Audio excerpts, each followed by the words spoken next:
Okay, it's 1 o'clock, so we're going to go ahead and get started, have pretty much a full hour.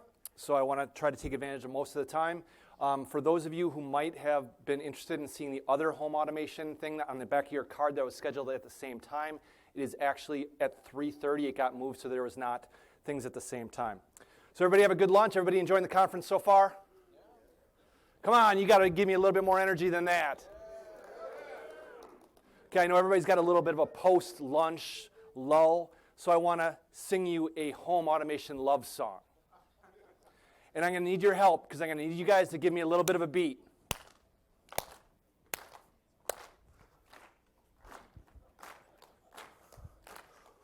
One, two, 3. Yeah, I don't know how to play guitar. And I can't sing. But there's two reasons why I did that. Number one, when I was in 4th grade about 30-some years ago, I begged my parents for a guitar. I promised, if you buy me a guitar, one day I will play in front of a large crowd. Mission accomplished. The second reason is I want you to think about, when you look at something, don't think about it as a singular entity, that it has a single thread of purpose. This guitar is meant to make music, but I used it for a different tool.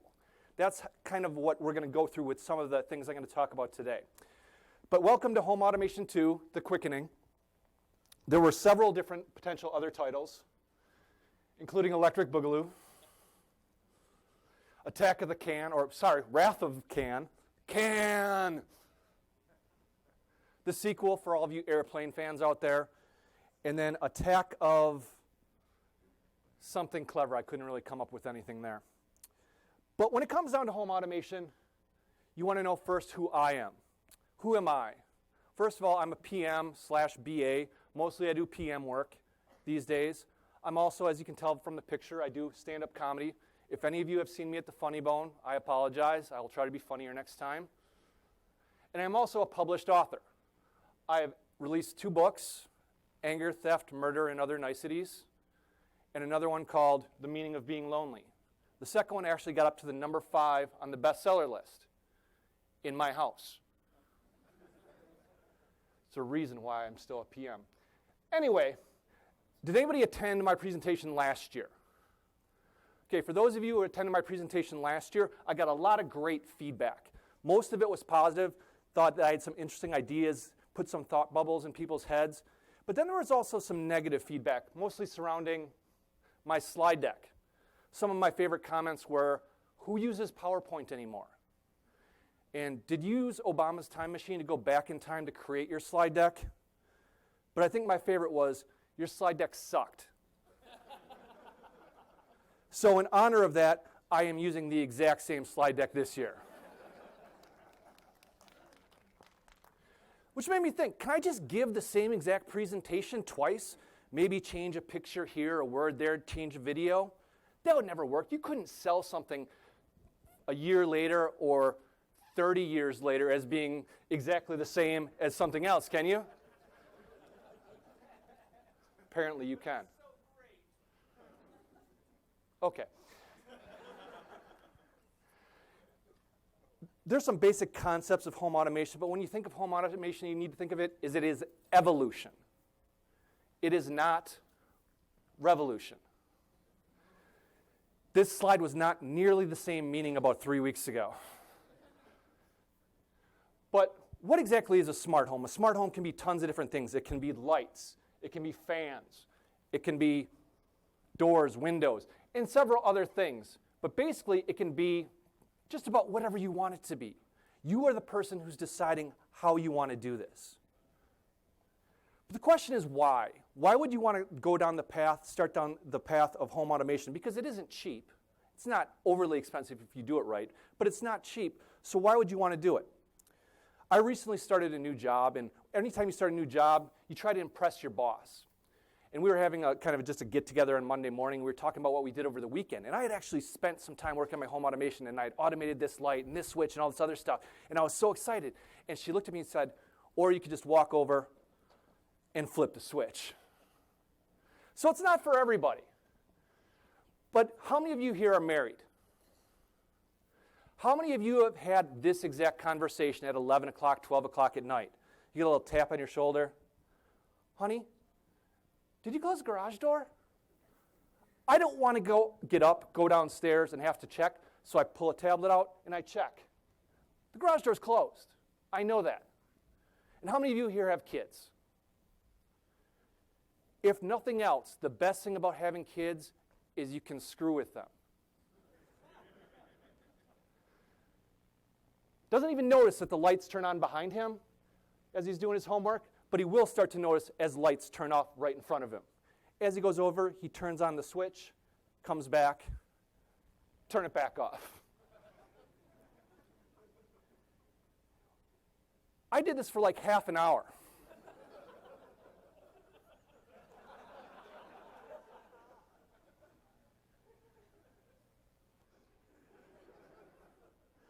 Another question you might get, especially if you have kids, or a question you might have is the front door locked? You know, security, no matter where you live, is always an issue. I can just check, yes, my front door happens to be locked. But the biggest reason is it's cool. I think it's so cool. I mean, when I was younger, I used to watch Star Trek, not Next Generation, not Enterprise, but the original series, and I just thought Star Trek was so cool because some of the stuff they could do. And that actually was an inspiration to a lot of the things I'm going to talk about today. So when you start down the home automation path, you need to decide which way you want to go. And I look at that as two different ways of thinking. There's the Apple and there's the Android way. And it's not because these systems are Apple systems or Android systems, but it's a way of thinking. With the Apple system, you get a very polished thing. The interface is great. It just works, except when it doesn't. And then with Android, you have something that's less polished, but you have a lot more options with what you can do with it. And that's why I went down the Android route, and I'll actually talk to you through exactly how I have my system set up. Well, I want to go forward, sorry. But there are lots of different controller options out there in either path that you want. But my system consists of a Vera 3. That is the brains of my system. That's what actually controls all the different things. Then there are what are called actuators. Actuators are things that can change state. I have 40 on-off switches, 4 dimmers, 2 Harmony hubs, 2 more on the way, a Nest, and a door lock. And that's just right now. In a month from now, I might have more than that. Sensors, I have 6 different sensors, some of which I'll talk about that have very specific purposes. And then interfaces. Interfaces are what you use to actually interact, to tell the system to do something. That might be a PC, tablet, phones, or even now echoes. So why the Vera? Why not one of the other many systems that are out there? First of all, it has a publicly available SDK. And because of a publicly available SDK, it has a very, very good developer community, potentially people like yourself. The thing that's great about the Vera is if there is an internet connectable device that does not have a plugin for the Vera, if you go to their forums and you talk about it, somebody will probably write a plugin for you. It already has a bunch of plugin support built in. TiVos, IP cams, Weather Underground, Nest. And it has apps on everything, even Windows Mobile and even BlackBerry. Some miscellaneous things I'm just going to run through real quick is I have a 16-channel home security DVR. With that, I have 16 analog cameras and 2 IP cameras. And I have 4 input analog to IP converters.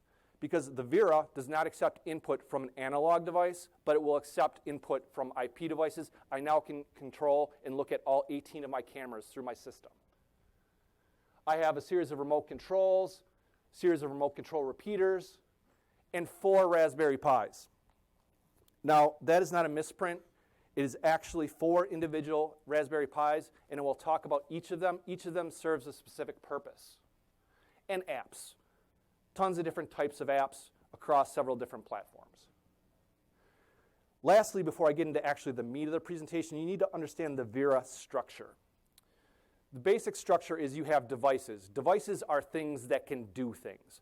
A light switch that can turn on, an outlet that can turn on, a fan that can turn on. Then you have rooms. Rooms are logical groups that you can group devices in. For example, let's say you have a family room. You have 4 items that you have automated in your family room. You then create a room called family room, and you put those devices in it. The dashboard is just a way that you can see all of your devices all at once. Scenes are ways of doing multiple actions on multiple devices at the same time. For example, this theater, let's say I wanted to turn the lights up here off and the lights back there down to 30%. I could set up a scene that would do both of those actions with one request.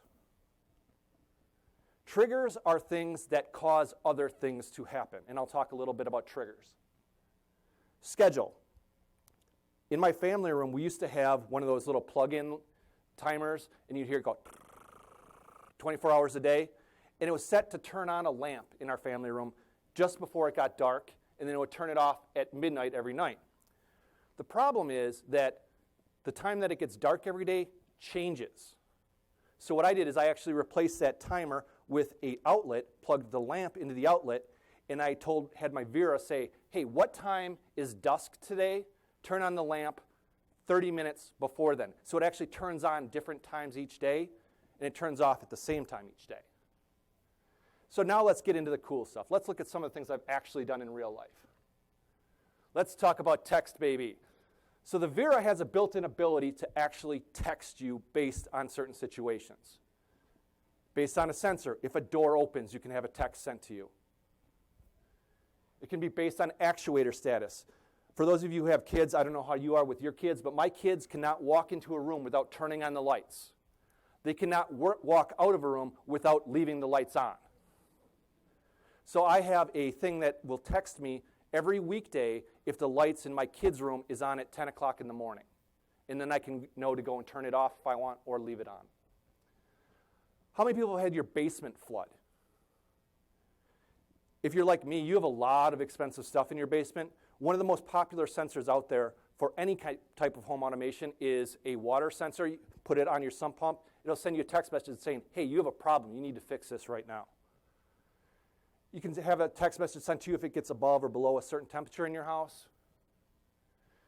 And here's a great one I actually used last year. I have 2 children, both of which are old enough that they now come home on the bus from school by themselves. And my wife wanted to get them an automated lock, a lock that had a keypad on it. Her thing was stating that it was too much responsibility to expect them to keep and hold on to a key, which I thought was really weird considering that each of them have an iPhone.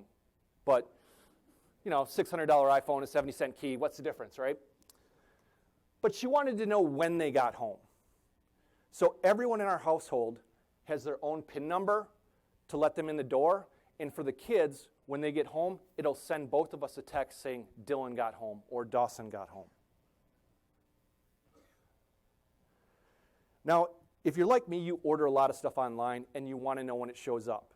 So I actually put a sensor that looks like this. It's basically 2 magnets that go together that have a battery in one of the pieces. And when you separate them, it changes state. This is closed, this is open. Put a sensor in the mailbox. When somebody opens the mailbox, sends a message to my Vera sends me a text, and it's just like AOL, you got mail. So I know that it's there. Problem to consider was the range. So it's important to know how home automation, in this case Z-Wave networks work. Z-Wave networks work on a mesh protocol.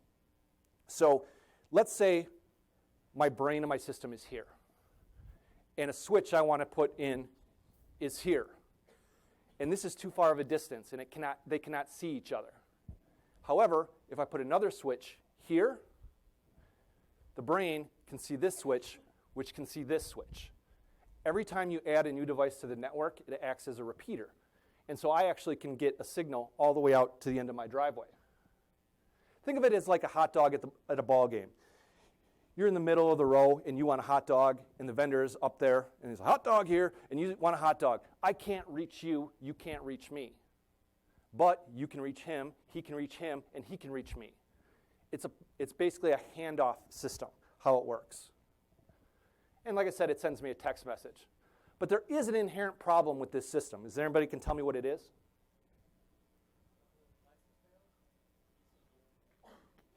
Okay, those are both good, but both not what I'm looking for. No, batteries on a sensor last about 2 years. The thing is, I don't want to get a text every time somebody opens the mailbox. I only want to get a text when the mailman opens the mailbox. And if your mail service is like mine, it's a lot like a cable installation. It'll happen sometime between 12 and 4. So I actually have it set up with a custom timer that once the mailbox is opened between 12 and 4, it'll set a timer for 6 hours. And if it's reopened in that time frame, it will not send me additional text messages. Garage door. This one is actually really cool, and I got one of my sons to help me out with this. When I originally wanted to do a garage door, no product existed in order to actually do a garage door automatically. So I made one. It looked like this. It was basically a garage door hammered onto a sensor, hammered onto a plug-in, and it worked, but it wasn't pretty. Then somebody actually made one. It looked like this. That looks a lot better than that. And it was better, so I replaced it. And with that setup, I could do this. This is a regular open garage door, but if you look inside the garage door remote on the wall, you will see that there is an NFC tag that is taped to it or glued to it. I don't remember what I did. Go ahead and close that. And then all you have to do in order to open or close the garage door is go ahead and press the phone up to, and the garage starts to close. Perfect. So simple, even an 11-year-old can do it. So how did I do that? Like I said, there's an NFC tag on there, and I programmed it to execute a task. To my phone, put a tasker task on there. That tasker task triggered a scene which told my garage door to basically change state. If it's open, close it. If it's closed, open it. It's not possible to do this on an iDevice because Apple locks down their NFC as of today. Then my garage door died. Not the actual door itself, not the part I put together. The actual opener itself died. So I had to replace it. And I went out and I bought a Craftsman with a SureLink. What is a SureLink? I don't know. I think it's kind of like blast processing from the Sega Genesis. It has what Nintendo don't. But it actually has something to do with actually Wi-Fi connectivity. The Vera automatically included it as a device in my system. And so I wanted to create a time-sensitive scene because not only were you able to open and close it, it also would tell you the state of the garage door. It would tell you if the garage door was open or if the garage door was closed. A lot of times I'll come home after it's dark out, and as I've mentioned many times, I have kids. If I walk into a dark room, I'm going to be stepping on something, potentially Legos, so I don't want to do that. So what I wanted to do is set up, if I open the garage door and it's after dark, the lights in my laundry room would turn on. Didn't work. And I walked in through the dark laundry room into the kitchen where my wife was, and she started talking to me. I thought you said the light in the laundry room was going to turn on. Why do you spend so much time working on this if, and then the light turned on? Turns out there's a problem with latency with this particular system. It's about a 30 to 40 second delay when it updates status, which is great because it gives you status, but in a case like this, it's pretty much completely worthless. But I had this in my head that I wanted to do this, so I was going to figure out a way to do this. I was going to get creative. So what I did was I took a sensor and I put it on the shuttle of my garage door track. You can see it right there. When the garage door opens, those two pieces separate and it says that it's open. When it closes, they come back together and it shows that it's closed. Unlike the SureLink, a sensor sends a status in real time. It's immediate. So it's after dark, garage door opens, lights in the laundry room come on. This is my beautiful wife. She and I share a difference of opinion of what the temperature should be in our bedroom at night. She prefers things somewhere in the Arctic range, and I like it to be more in the at least 65, 70 degrees. And it's a problem of sleep. She can't get to sleep if it's warm in there. I can't get to sleep if it's that cold in there. And we keep different schedules. But actually, that was the key, is we kept different schedules. So what I could do is I set up a timed thing. Every night at 2:15, the fan in our bedroom turns off. Of course, every night at 2:45 in the morning, she gets up and she turns the fan back on. So I have another one that turns it off at 3:15 and 4:15 and 5:15. Ice cream. Everybody loves ice cream, right? I do all the grocery shopping in my house. It is not a chore. It's something I like doing. It's an hour I get to spend by myself every weekend. And I'm very environmentally conscious. I have a note tablet with a stylus that I use to write the grocery list. It has a canned list. My wife will take it. She'll cross off things she doesn't need. She'll add things that she does need that aren't on the list. However, she is supposed to add everything on the list that is needed. I told her, do not worry about me. I can take care of myself because anything that's on the list is mine. Every week I buy a box of drumsticks. 8 drumsticks in a box. Anybody want to hazard a guess as to how many of these I actually get to eat? 1, maybe 2. Anybody know what the Arrow is? It's a relatively new product. It is a new type of router, and you can actually chain them together, and it is supposed to kill network dead spots in your house. If you have kids, you probably hear a complaint, the network isn't working, not thinking that it has anything to do with their watching YouTube, streaming Netflix, playing something on Xbox Live, and talking on Skype at the same time. But I got sick of hearing them complain about it, so I spent the money and I went out and bought this, and it works perfectly. I strongly suggest getting it if you have that problem, even though it is expensive.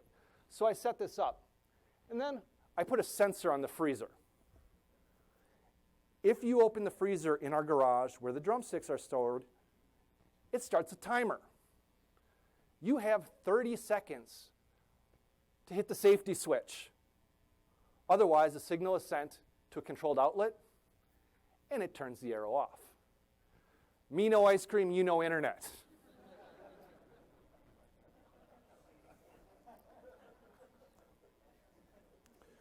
So RF remote control is another piece, and there's 2 ways to think about RF remote control. There's inbound, and then there's outbound. So a while ago, I discovered there's actually an HTTP command that you can put in to do anything you want with the Vera, whether it's run a scene, change the status of a light, change a light to a certain luminosity level. Anything you want to do, you can do directly from a browser window in the URL line. Originally, I set up a PC with a vent ghost and an IR keyboard and programmable remotes. And basically what it boiled down to is I had remote repeaters, IR repeaters set up. So wherever you were in the house, if you had a remote, you put it on home automation, you said, I want to turn off the lights in this room, and you could do it. It worked great. The only thing is, I had to run a PC, not a laptop, a full-size PC 24 hours a day to make this work, which seemed a little bit overkill. So I decided to do it as a do-yourself project, and I went out and I bought a Raspberry Pi. That's number 1. And I was able to replicate the system using Lurk, which is Linux remote control, Linux infrared remote control. Put an IR shield on the Pi so it could accept and send remote signals. And I learned that in Linux, in order to do an HTTP command, curl is the command you need to use. The problem is it cannot send commands from the Vera to the Pi. The Pi can ingest signals that tells the Vera, hey, turn this light off, but the Vera can't send a signal to the Pi to say, hey, turn on the TV or whatever. And I'll get to that in just a little bit. And I figured out it's actually more important probably to be able to send signals than it is to be able to receive them. And sometimes you just have to kind of eat a little crow and realize that your idea wasn't maybe necessarily the best way to solution a problem. And you have the Pi, or in this case, a Pi with a shield. It's not the most aesthetically pleasing device, especially if you want to tell your wife, yeah, I want to have this in the living room just sitting out. So I replaced it with a Harmony Hub. Harmony Hub is great because it integrates to the Vera directly as a device. In the interface, you can actually tell the Vera to send a signal to the Harmony to do anything the Harmony is designed or programmed to do. Any IR signal can be sent or be included as part of a scene, a couple of which you'll see later. And it has a built-in code repository. Of course, as new devices come out, it might not be in there. It also has the ability to learn any codes it does not know. And like I said, this will be useful down the road. So I wanted to do a cross-device, no matter what device you're on, whether it be a phone or a tablet or a PC. I wanted to do a single kind of interface. PCs, phones, tablets. And I have tablets. I have a lot of tablets. This is about half of the tablets I have. And you'll notice some of these are still in the box. I just pick them up. I don't know why. It's a problem I have. I'm seeking treatment. But the built-in interface that the Vera has and also the apps that it has for existing devices right now is kind of like my car. It's functional, it works, but it looks like crap. This is the actual dashboard interface that you can get to from any PC anywhere in the world using a browser. It'll bring this up. But it's functional but doesn't look that good. This is what the Android one looks like. This is even worse. This is really ugly. But once again, it works. But I wanted to figure out a way that I could do it so it would be universal across all platforms. So it's a do-it-yourself project. So what's my solution going to be? Raspberry Pi, that's number 2. I loaded Apache Server on it, and I created a bunch of simple HTML pages to control my home automation system. Said I'd get back to Star Trek. One of the things I loved about Star Trek was Kirk was so cool. He could control everything, and he could just go up to a wall and do anything he wanted. I wanted to be able to do the same thing. I wanted to take tablets, and I wanted to mount them on the wall. I wanted to have my house be so cool. And I had to decide, was I going to go down an Android route or an Apple route? Since it's actually just working through the browser, it really doesn't matter as far as like which one you're using. And I picked to go with Android. Number 1, because I had a bunch of Android tablets. And number 2, just from a cost factor. You can get a decent Android tablet for under $100. You cannot get a decent Apple tablet for under $200. I have to switch to Firefox now. So this is the system I created. It's a simple HTML page, pictures, bunch of links. You could click on the link, and it was supposed to turn the light on, turn the light off.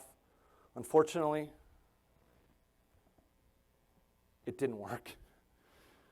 And so I had to ask for help. Went out to Twitter and said, hey, I need help with something. And a gentleman who's actually here today, but he's not attending this because he's not that good of a friend, Chris Farrell, actually sent me some emails, and then we got on the phone and we actually walked through it. And there's a saying that if you give a man a fish, he eats for a day. If you teach a man to fish, he eats forever. And so what he did was he gave me one little snippet of code that would control one light. Simple code that would kick off a function. And from that, I was able to automate everything else with my HTML setup. And then I started to get clever. I started putting in things like slider bars, and I integrated my projector so I could turn my projector on and off. And it was working, you know, but there was a scaling issue. When I looked at it on one tablet and I looked at it on another tablet, even if the tablets had the same resolution, they didn't look the same. So I thought about actually creating a different set of pages for every tablet that was going to connect to it. And you saw how many tablets I have. I can't maintain a code base of that size. So I decided I was going to go with Apple, begrudgingly. And there was one last problem with that set of pages. It just didn't have that wow factor. It worked, but it wasn't anything really that special. And then I found a program called Sweet Home 3D. And what Sweet Home 3D is it allows you to create a floor plan of your house. And along with that, it allows you to create a 3D representation of individual floors in your house, and you can rotate them any way that you want.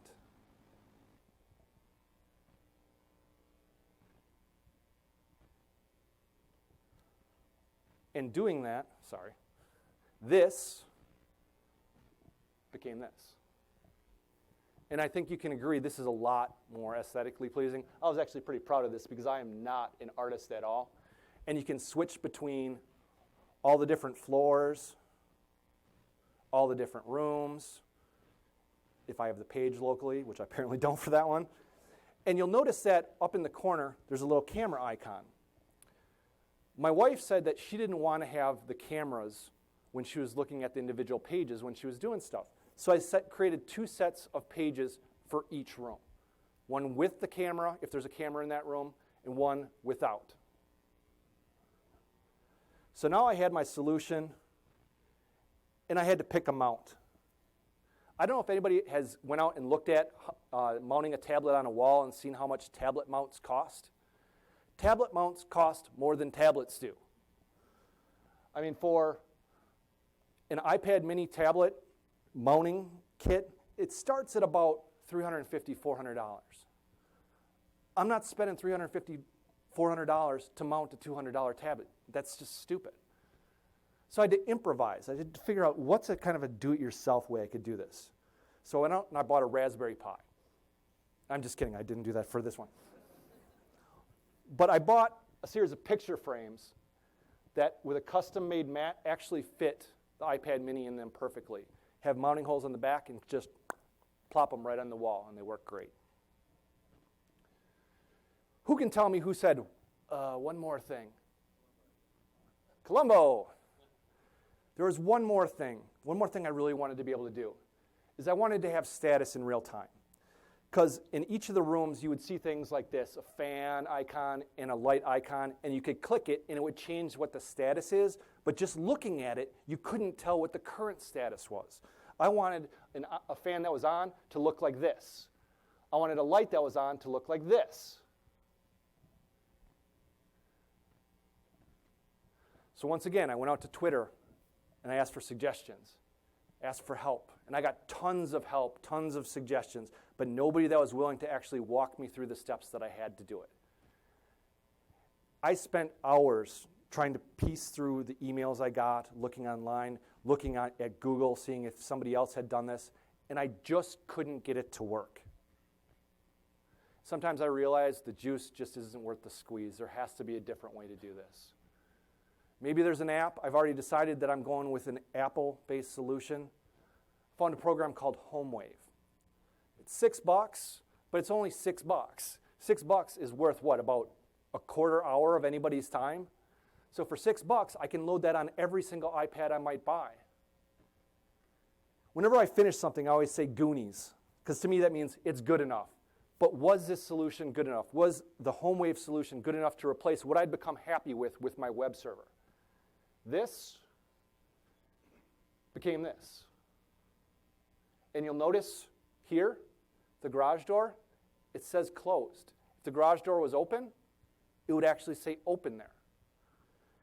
And this became this. Now you might question, well, how do you actually navigate from one room to another room? There used to be buttons for that. There's actually a slide-out drawer that will allow you to navigate from one place to another place. But for me, the holy grail of automation, the thing I wanted to do more than anything else, was to be able to control everything by voice. So I went out and I got a Pi. I hooked up a PS3 microphone to it. I loaded the code for it, and I got it to work. Anybody want to guess what my success rate was, give or take? 30%? Wait, someone said it down here. 2. So that means to turn a light on, I might have to say something 50 times, which even for me is not an acceptable ratio. Now last year, for those of you who were here, I closed with a couple things, one of which I called the game changer. Anybody tell me what I called the game changer last year? Echo, exactly. Amazon Echo. Does anybody here have an Echo? It's awesome. I'm going to actually shill here for a second. I buy a lot of technology, as you can already see from this. Me using technology means nothing. My kids and my wife using technology, that means something. I like the Echo so much that I actually have 3 of them. Actually, I have 2 Echoes and 1 Dot, which is the little one. But the one that is in our kitchen, if it doesn't get used every day, it gets used every other day. It gets used for home automation. It gets used for playing music. It gets used for asking questions. My son was doing math homework. He said, is 131 a prime number? I don't know. Alexa, is 131 a prime number? And it would tell me, yes, it is. And then we'd be watching a movie. And it's like, how old is George Clooney? Ask Alexa. Alexa will tell you. And Alexa, the Echo, has about I'd say an 80 to 90% accuracy. And that 10 to 20% inaccuracy it has is not necessarily because of the product. It's because either of how you say something or what you say to it. When the Echo originally shipped, and I ordered an Echo as soon as they were announced. I didn't get it till like 6 months later. But when the Echo was originally announced and originally released, it had built-in integration with the Hue Bridge. The Hue Bridge is a different home automation setup that you can go with. I don't like it particularly just because it's somewhat limited, and a lot of it is actually the control is at the bulb level. It's not at the switch level, so it doesn't work for me. But Amazon had that integration actually built in from the get-go. At the time, there was no native support for the Vera with the Echo. As of today, there's no native support for the Echo with the Vera. So I got to maybe these are not the droids I'm looking for. Maybe this is not going to be the solution. I'll still be able to use it for all the other cool stuff, but I won't be able to get to use it to change my lights and stuff like that. And then I went out and I bought a Raspberry Pi. That's number 3. Between the time that I had originally ordered my Echo and the time it actually was delivered, somebody had went out and reverse engineered the Hue. And they were able to load the software that runs a Hue onto a Pi. They always say, don't dress for the job you have, dress for the job you want. So what I needed to do is I needed to take a Pi, load it up with all the updates, set it up so that it has a static IP, make sure that I can run it headless so I can connect to it via remote desktop. I did all those things. Then I loaded a program called Amazon Echo HA Bridge. And this is actually a screen grab from the blog site that I learned how to actually load this. You run this command, and it'll take a while for it to run. It actually takes about 5-6 minutes for it to run before the program is actually running. But once it's running, you can go to your computer, put in an IP address, and it's supposed to bring up something called the configurator. I got the message saying that it was running, and we went over to my laptop. I typed in the IP address, hovered for a second over enter. I hit enter, and I got this. This is the configurator screen. This is how you can add devices to the Echo. This is actually the newest version. The original version wasn't quite as clean or nice, but in here, you can actually do it just from the Vera. You put in your Vera IP address. You say what device you want it to control. You say generate URLs, and it will give you an on and an off URL. And it also, you need to put in a name. When you name it, it's important to remember certain things. A light is not the same as lights. Because if you say turn on hallway light, and you actually named it hallway lights, it won't work. And there's also certain words that it just doesn't like at all. Hallway is a perfect example. It does not like hallway. I don't know why. It likes hall, fine, but it doesn't like hall. And there are also some reserved words. But so I went out, and in my talk last year, I said, whenever you're doing something for the first time, always only add one device, because it makes it a lot easier to troubleshoot, figure out where you went wrong if it doesn't work. So I got to this point, and I added 25 devices. And so I only had one thing left to do, which was this. Alexa, discover devices. Starting discovery. This can take up to 20 seconds. If you have a Philips Hue, press the button located on the bridge. Is it going to work? Discovery is complete. I couldn't find any smart home devices. If your Philips bulbs were not discovered, please press the button on the bridge and rerun discovery.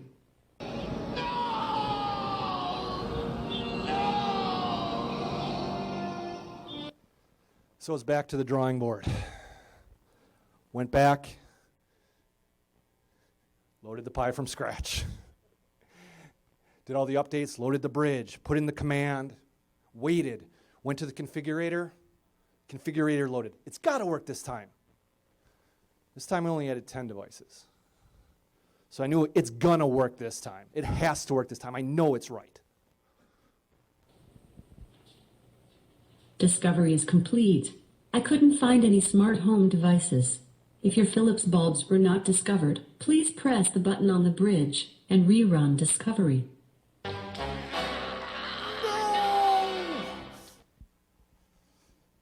I I went through this process like 6 times, and ran out of no clips to use, so I'm not going to go through all those. But I couldn't figure out what it was. I Googled. I looked for other people finding the same problem. Nobody could replicate it. I went into my router and I checked the UPnP settings. Everything seemed to be right. The fact I could get to the configurator showed that the Pi was loaded correctly. There was something I was missing.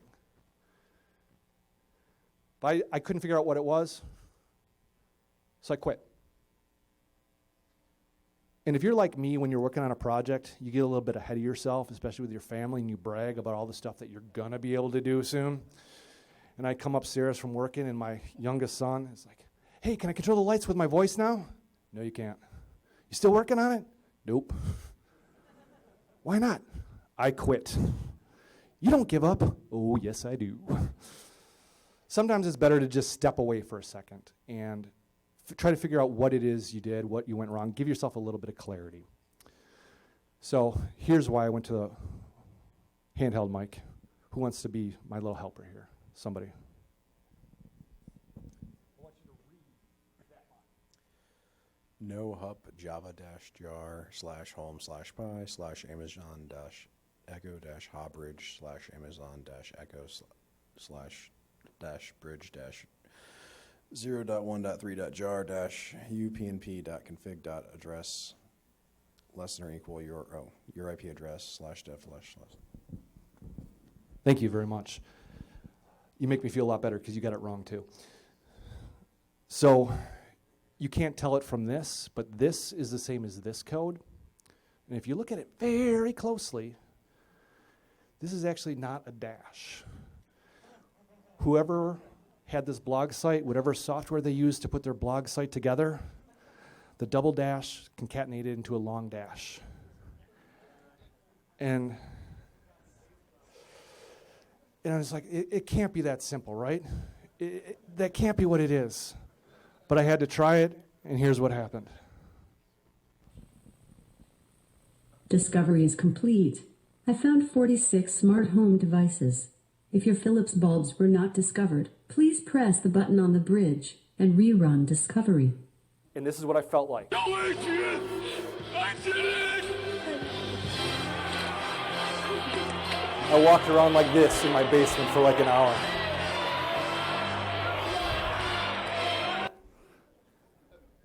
So what was I going to do now?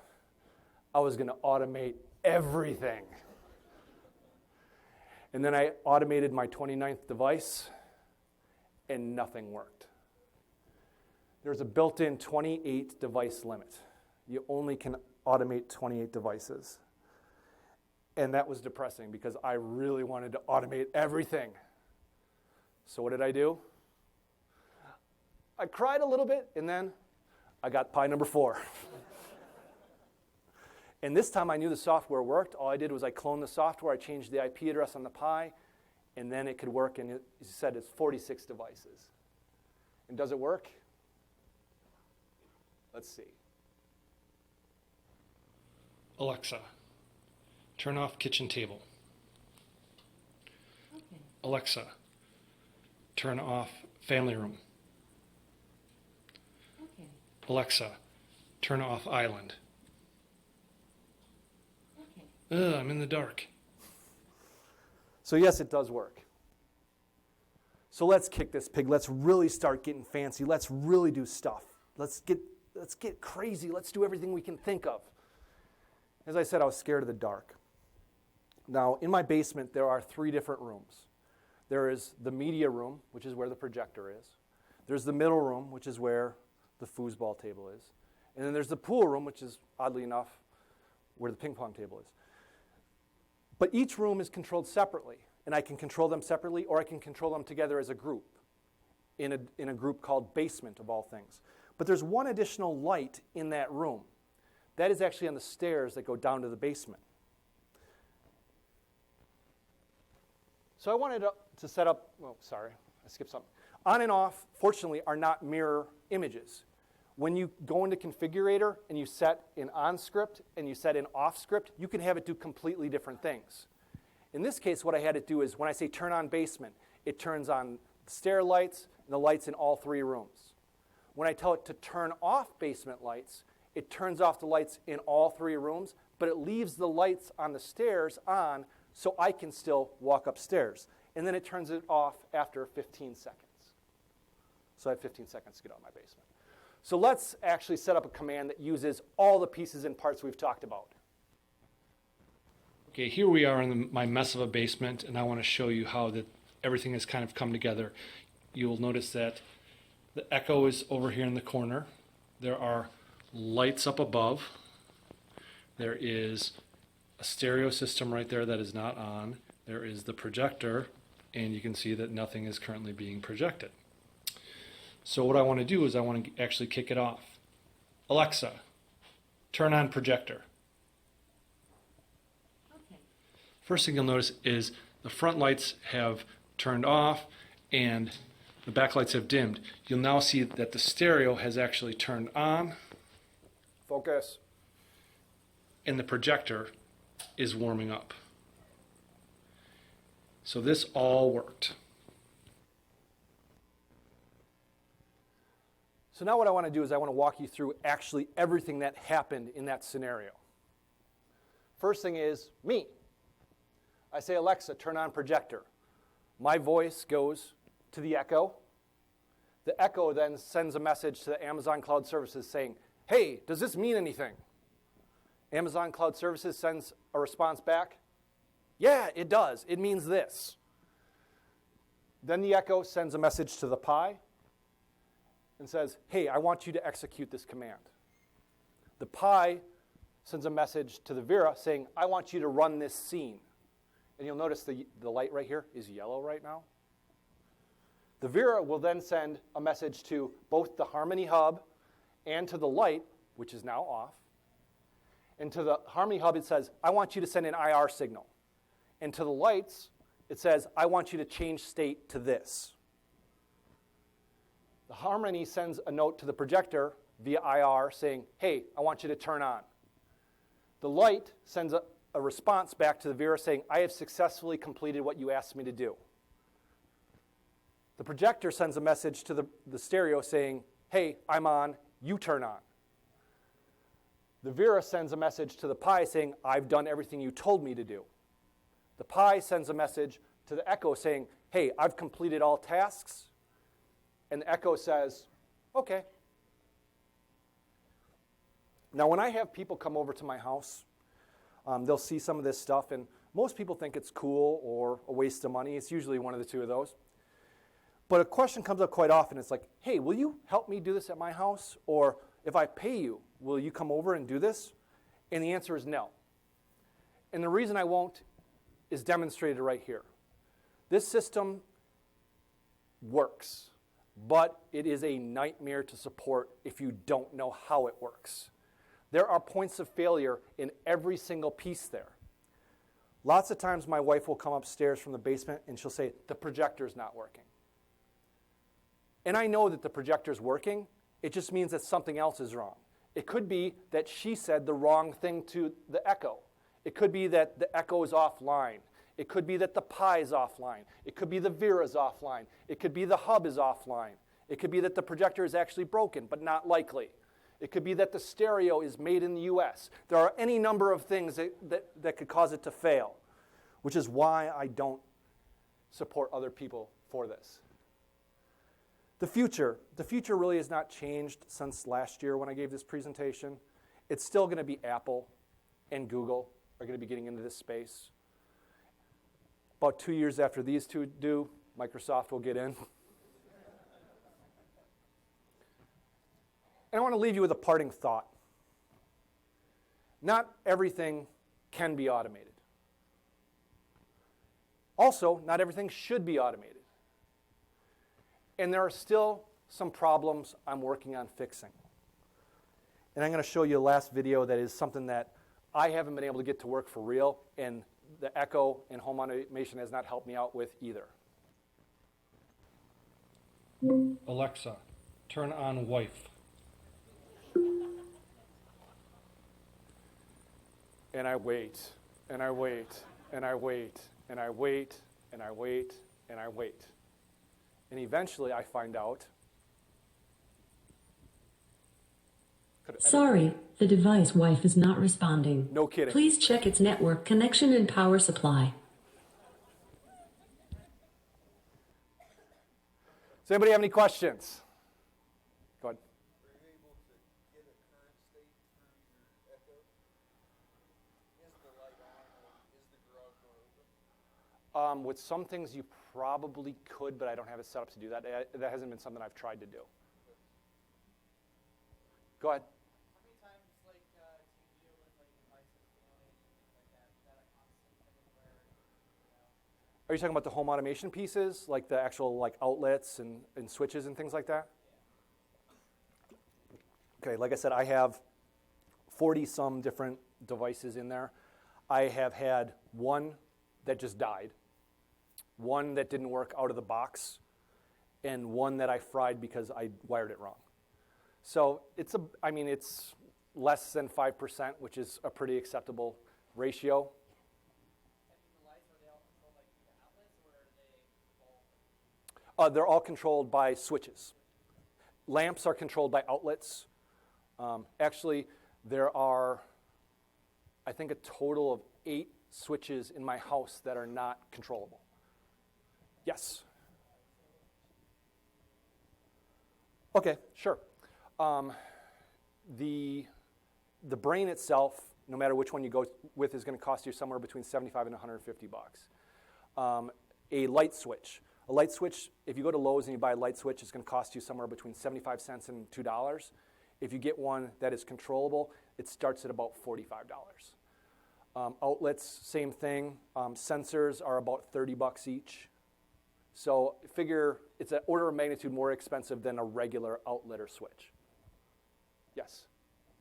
You mentioned Wi-Fi. Are there any other wireless protocols? Yes, that I'm relying on, no.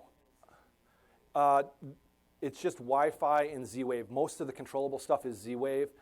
There is a Wi-Fi component to it, but I'm actually, just based on the system that I'm in, I'm kind of married into that now. And Vera natively supports Z-Wave. You can buy an adapter so that it will control Insteon and Zigbee, but I don't have any of those devices, and I purposely not purchased those devices because of that. Yes? If I had to start this over again, what would I do differently? I would do it when I'm building the house, just because it's a lot easier. One of the things that you find is, no matter who your builder is, they tend to take some shortcuts, and there are wires that you need for home automation that aren't necessarily there that should be. The other thing I would do is I would actually be more planned as far as how I attacked it. I wouldn't be kind of all over the place. I would say I'm going to do the family room, then the kitchen, then the living room. I do it that way rather than I'm going to do a light here, a light here, a light here. But I just kind of was doing it whenever I could, wherever I could, when I had the extra money to spend a couple $100 on switches. No, just because, honestly, Vera, they have several different models. I have the 3. There's also the Vera. I don't think there's a 2. There's an Edge, and I think there's a Plus. The non-3 ones are all kind of crappy. The 3 is just kind of the sweet spot. It works well, and it has such a great developer community. I haven't seen that kind of interaction and troubleshooting availability with any other solutions. Yes? Well, it costs multiple tens of thousands less than Control 4. It depends. Well, I have seen Control 4. Control 4 is very, very impressive. The only thing is you cannot administer it at all yourself. It is something that anytime you want to add something, you want to change something, you are completely at the whim of your wallet and the availability of someone to come out and actually do it. As far as I haven't seen enough other ones other than in stores. I've seen some things online. I understand what you're saying, but for me, I'm a tinkerer. I love the idea of getting something to work as much as it actually working. So for me, it's the journey as much as it is the destination, which is really cliche, but I'll stick by it. Yes? Have you done any automation with wearables like Apple Watch? I had a Samsung, I can't remember which one it was, for about 48 hours. And I took it back. Did my computer die? I took it back just because I didn't really have a use for it. You can actually, there are plugins. You can do Vera control directly on an Apple Watch. I just am not into wearables. I'm only wearing a watch, so I know what the time is as far as the thing. I haven't worn a watch in like 30 years. But it does work, and I know people that have done it. Anybody else? Yes?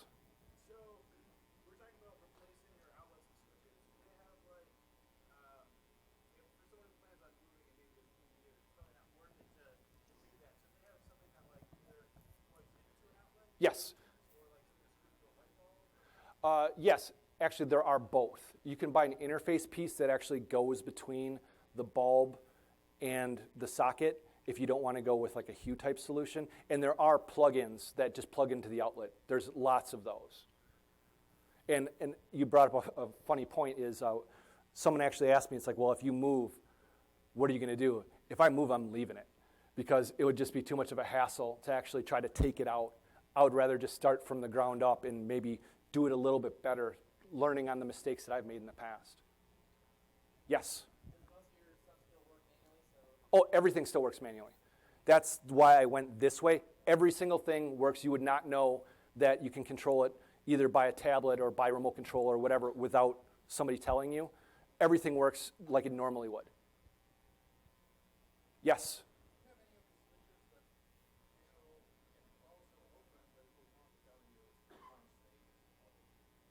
I'm sorry, one more time?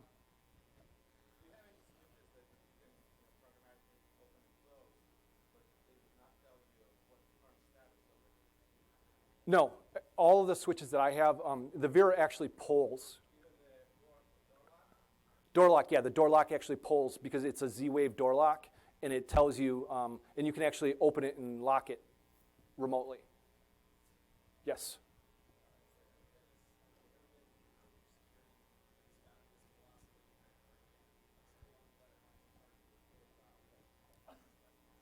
Yes, Z-Wave is not the most secure protocol if you can get onto the network, which is the problem. And a lot of it is how much you lock it down yourself.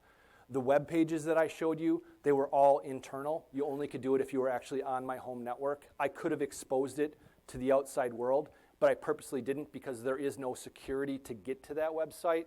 For all of the native apps or the actual apps available from the App Store, you do actually have to log in to whichever provider you have. In this case, it would be Mikasa Verde, who creates the Vera, to actually validate your install. But Z-Wave is not the most secure, but it hasn't been a problem just because it doesn't have as widespread of a use.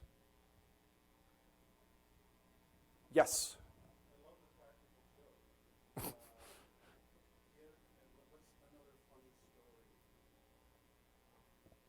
Just in general, or?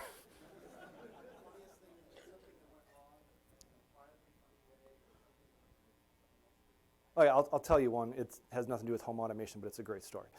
So I have an Android phone, and my wife has an iPhone, and my two kids both have iPhones. And they periodically will have problems with them. Whatever it happens to be, I don't know. And one of my sons said, hey, I'm having a problem with my iPhone. I can't connect to the network. And I told him, I don't support iDevices. And it's like, I was in the basement, and you have a Mac in the basement. I'm like, yeah, that Mac is 10 years old. I haven't turned it on in 10 years. He said, why would you keep something you haven't turned on in 10 years? And I said, my wife keeps me, and I haven't turned her on in 15.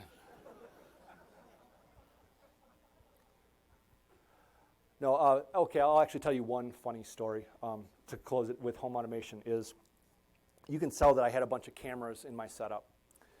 And in all the times I've ever bought anything, I've only had things stolen from me being delivered one time.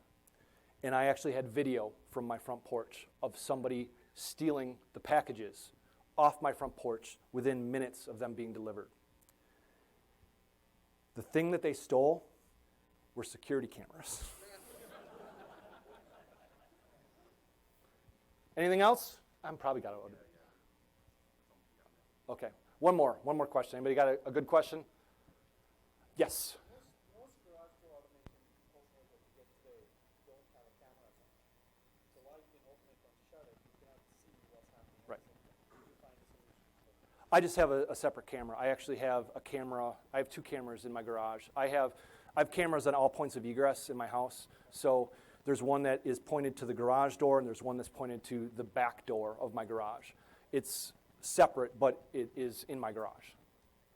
I want to thank everybody for coming. I really appreciate you taking the time to pick my presentation over all of them. And also remember, there's a 3:30 presentation on home automation by Mike Meadows that is going to be excellent. Thank you very much.